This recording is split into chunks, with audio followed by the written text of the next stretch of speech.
But we start with, first of all, Seth Waugh. Seth is the CEO of the PGA of America. Of course, as I mentioned, they're one of the game's governing bodies.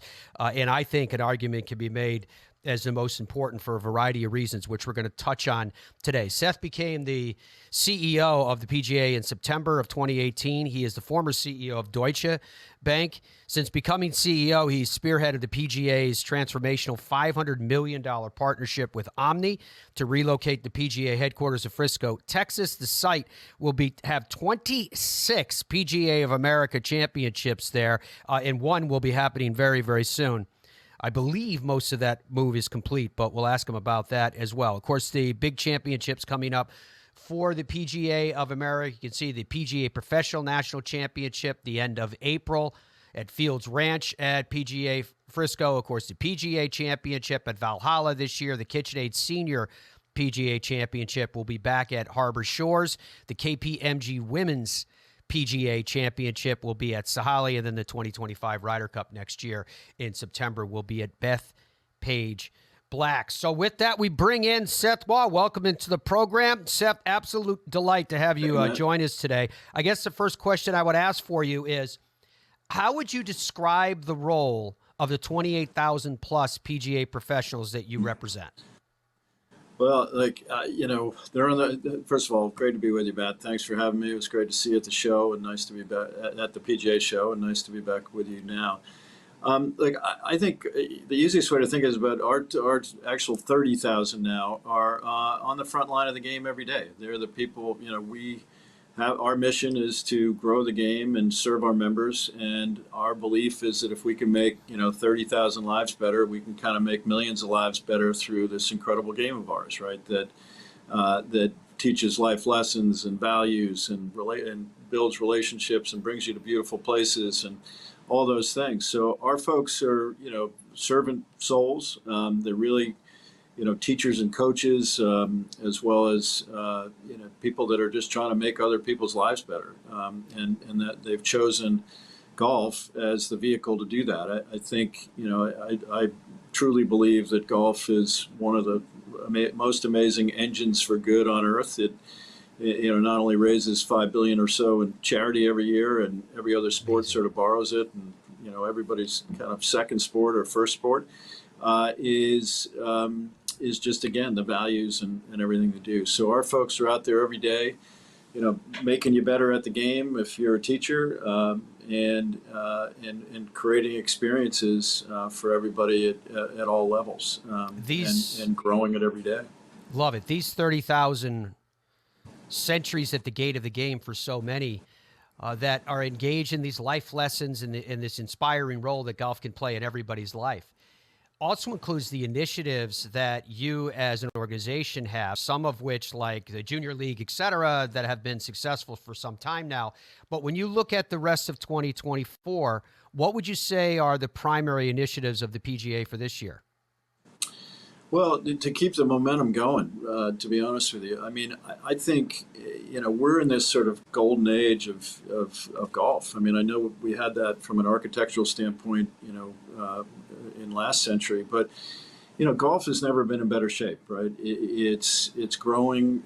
We obviously had a boost from COVID because we were the first game back from a participation standpoint, the first one back on television, and as a result, golf, became a part of people's lives. All the negatives of it took too much time or took me away from people all became positives, right? A place to reconnect and kind of for your body, your soul, and your spirit, if you will. And so from that, we've tried very hard not to take that for granted, but to make sure that if you think back of the Tiger boom, it sort of, a lot of people bought clubs, kind of tried it, figured out it was kind of a hard game, and put them in the closet. And we built a bunch of golf courses, and then a financial crisis hit, and the game went into decline, and courses shut, et cetera, et cetera. This time, it's sort of, okay, how can we be intentional? How can we make sure that This growth that we're seeing when people had more free time because they were working remotely or not working at all, how do we make sure that's sticky? How do we make sure that this is a generational kind of change? And by the way, at the same time, how do we make sure that the game, begins to look more like the rest of the world? Because we feel as if we can make the game look more like the rest of the world, maybe the world will behave a little bit more like our game with the civility that it teaches in so many ways. And so we have worked really hard to not only welcome everybody to the game, but be invitational, to be out there on the front line, kind of creating those experiences that I sort of talked about before. And what we've seen is incredible growth on a top line in every way. We also have seen growth in how you can consume the game, right? We have historically measured golf by 18 holes, but if you and I, Matt, went out and shot hoops in the backyard and played horse, we would have played basketball today. It wouldn't have been 5-on-5 with refs, but it would have been basketball, right? And in the same way, if you go by and stop at a driving range and hit balls, you played golf that day. If you play a par 3 or go to a putt-putt course or, in fact, putt on your carpet tonight before you go to bed, you will have played golf that day. And we embrace that in every way. And so there's more off-course golfers now than there are on-course golfers. And as that feels a little bit weird, but we view that as kind of the gateway to the game, right? And if you're out there figuring out how to, at Top Golf, how to hit a 7-iron, you're probably going to take that to green grass at some point, and we embrace all that. And so more and more our professionals are out there in different forms of the game, bringing it on. And so, we're, again, more of the same. But I'd also say, because of this boom in the game, our professionals are more taxed than they've ever been. They're working harder than they ever have, and weren't necessarily getting compensated a whole lot differently than they have. And so we have a group called Career Services that is out there trying to raise the profile of our professionals, but also their value, and sort of teaching two things. One is kind of what is the a fair wage for people that are out there working 100-hour weeks, number one, and number two, creating a little bit more of a lifestyle, right? Because it was hard to recruit people into the profession given how hard it was, and that they were sort of presumed to be underpaid. And as a result of that, our professionals now, our average pay for a professional is over $100,000 for the first time ever. It's risen every year beyond inflation and beyond kind of what wage growth has gone. And anecdotally, while we don't control those jobs, our professionals are getting much more of a life. They're not 40-hour weeks by any means, but they're getting some weekends off, and I think facilities are understanding the need to do that. And as a result of that, we have the most associates or people in the pipeline that we've had since the early 2000s, and so that's growing, and it's getting younger as some of our other professionals age out. We've also added a deferred comp plan for the first time ever. We sorted out how to create. We sort of borrowed from the PGA Tour's plan and have created essentially a wealth creation kind of retirement fund for our professionals. So, we are again trying to make their lives better in the attempt to make a whole lot of more lives better in every form that we can think about, by again creating wealth vehicles, creating better pay, creating better life balance, as well as sort of teaching them through our education on how to welcome more and more people to the game and make them better at their profession. All of this is critically important, folks, to the game of golf, because they're growing the game at a foundational level. And what Seth and the PGA of America and their leadership are doing for PGA professionals, I think, is critically important to maintaining the momentum of the same. Seth, in the last segment, you were talking about how the game is on this explosive growth curve. And I want to talk to you about what we're doing as a game in terms of attracting new demographics. How are we doing with women? How are we doing with girls? How are we doing with kids in general? How are we doing with underserved communities? But before I get to any of that, I want to ask you about you, because you came in at the end of 2018, and the world of golf and that of the PGA of America was definitely different than it is now, lo these years later. And I wanted to ask you just about how dramatic that transition was for you. Yeah, yeah. I mean, at the time we were worried about, the game, trying to create a growth pattern to the game, right? And courses were closing. It was presumed that we were in this, secular, like maybe fundamental downturn, that the game was aging out, et cetera, et cetera. And, I didn't actually believe that when I came in. I thought that we were at the beginning of a bit of a bull market, because you could feel it at the PGA show, and equipment companies were making, more record numbers, and I just sort of anecdotally thought that the numbers, that we had to change the narrative because it was a bit wrong. But look, I came from a world of disruption, and you either disrupt or you get run over. And so when I sort of joined, my belief was that we were sort of an industry that was, our grandparents' industry, protecting it for our parents, as opposed to thinking about how do we create an industry for our kids and our kids' kids, and how do you, sort of embrace that disruption, and make sure that that challenge that always comes with disruption, which is always a little scary, how do you take advantage of it? How does that become an opportunity? How do you come out of it stronger than you went into it? And that's kind of how we've approached everything. So we started an innovation. There never had been an innovation effort specifically at the PGA. We created a chief of innovation. We created a fund that invested in sort of forward-leaning technologies around the game, and that's grown, sort of, a lot since then. And then, COVID happened, right? And then George Floyd happened, and lots of things societally that changed it. And so we embraced the industry through Make Golf Your Thing. I sort of called all the other golf bodies and said, look, we have both an obligation and an opportunity here to take advantage of this growth, to make sure that it's sticky, to make sure it's generational, but also to do it in a way that is transformational for the game. At the end of the day, last time I checked, Matt, half the population is female, and in the U.S., half the population is of color, right? And so if we're not growing in different ways than we've historically grown, and looking, different than we have, then we don't have much of a growth story, right? If you cut out half of half and half of half again, what sort of story do you have? And so it wasn't just the right thing to do; it was frankly the business thing to do.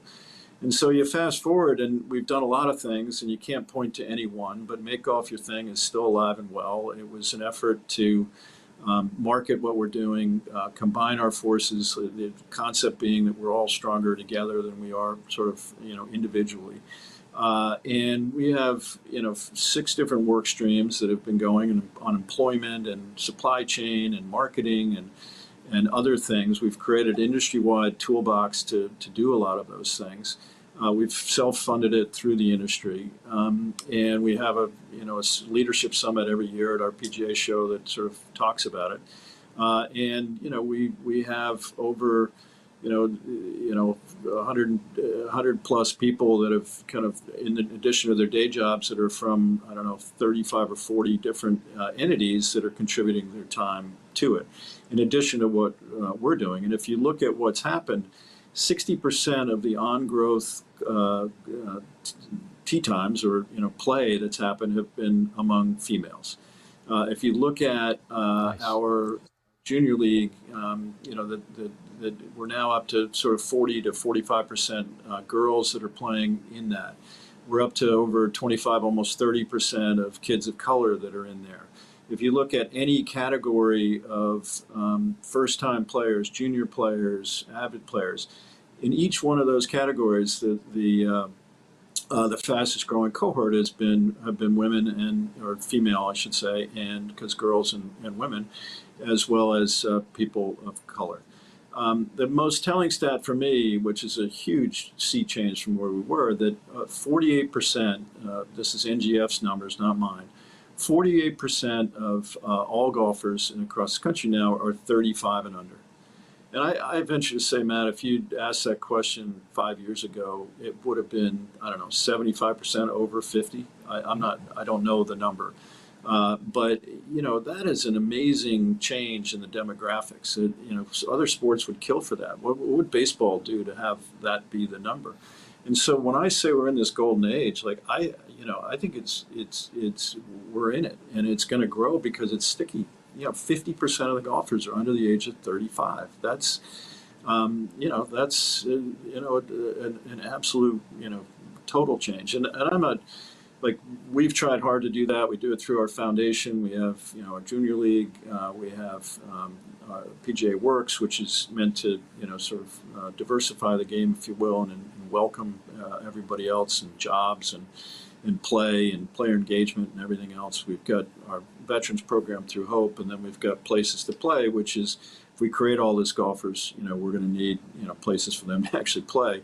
And so that's to encourage community golf and help, restore munis and other things around the country. So, we're very focused on it, but we're proud, and I think as an industry we should be very proud in terms of how we've moved the needle in a very short period of time, and frankly taken advantage of what could have been, a disaster. I mean, we were, like everything else, we were shut for, a period of time, but we lobbied through the CDC and others to bring the game back, ahead of any other participation sport. And I think as a result of that, we had an early mover advantage. Jay did an amazing job of, getting championships going back on, and showed on television. And for the first time ever, I think golf is not only popular but cool, right? I mean, it's I said every other sport's using it. It seems like every musician wants to play it, and there's just it's a fantastic time for the game, and I'm really proud of our membership for again being on the front line of that, to make that happen, putting our thumb on the scale to make sure that golf was overrepresented, if you will, in terms of participation and growth.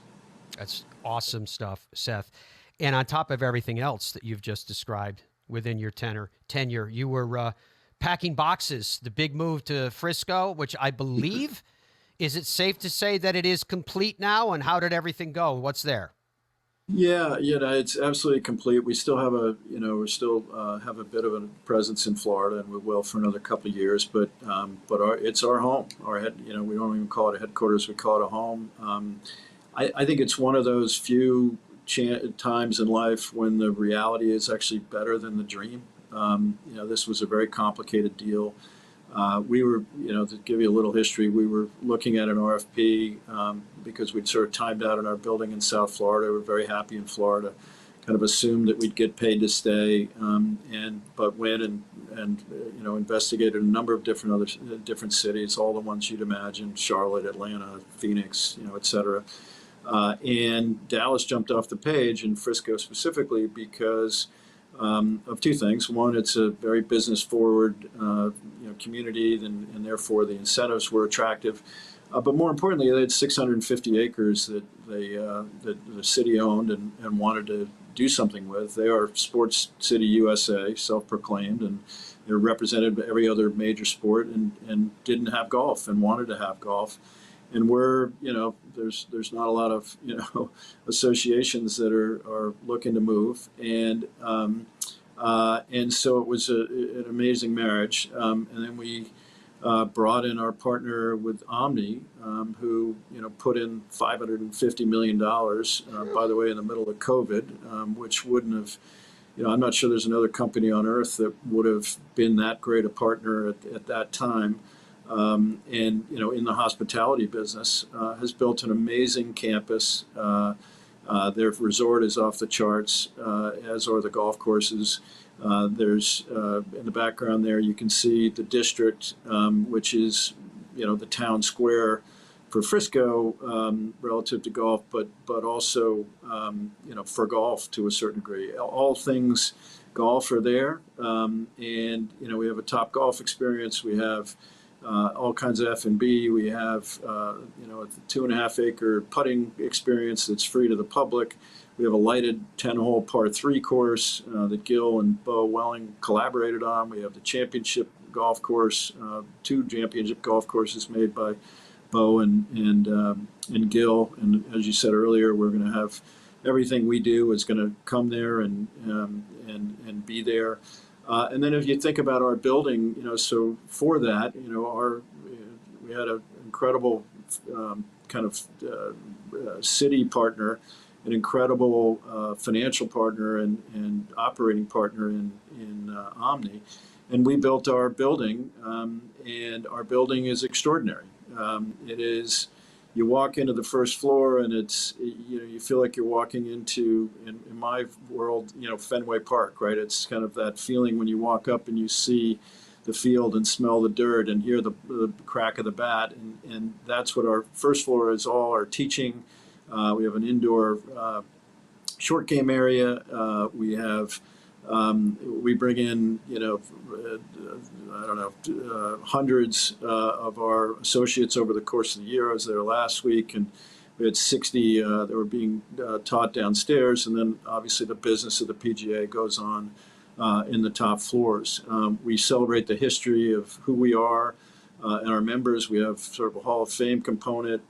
We show, display our trophies and just the history of who we are and what we do every day. So, when we say home, we want it to be home not just for the folks that work there, but for the 30,000 members and anybody who loves the game, because it's a celebration of golf in every form. It's funny. I didn't think that, as people talk about buildings, that we would be in the conversation with Apple, but I think the 2 most celebrated buildings in the last couple of years in terms of headquarters would be ourselves, frankly, and Apple, and it's well deserved because it's a really special place to visit. It's a really even more special place to work. So we couldn't be more proud of what the reality is. Seth, it's incredible to see it. That was actually my first time seeing the video of the inside of the building, and to hear you describe it. How about I nailed the timing there, by the way, Matt? I mean, I finished right on time. Thank you for that too. I do want to ask you about this though, because we're talking so much about the strength of the game right now and how the game is booming. And you probably know this. I come from that green grass side of the game. Yeah. But is it not ironic that while it's booming on the 99.99% level of the game, at the game's highest competitive tiers, the game is in somewhat, is it fair to say, disarray? How do you view that kind of dichotomy? Yeah, well, look, I think the latter is part of the former, right? Golf is hot. And golf, therefore, was I don't want to say vulnerable, but I would say vulnerable. It was open to disruption because, it's a rising market, number one, and therefore that. And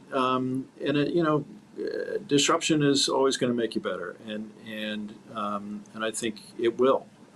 It's been hard to deal with in every form, but it is a wake-up call to everybody to say, okay, what we've been doing for a really long time, do we need to think about it in slightly different ways and do it better?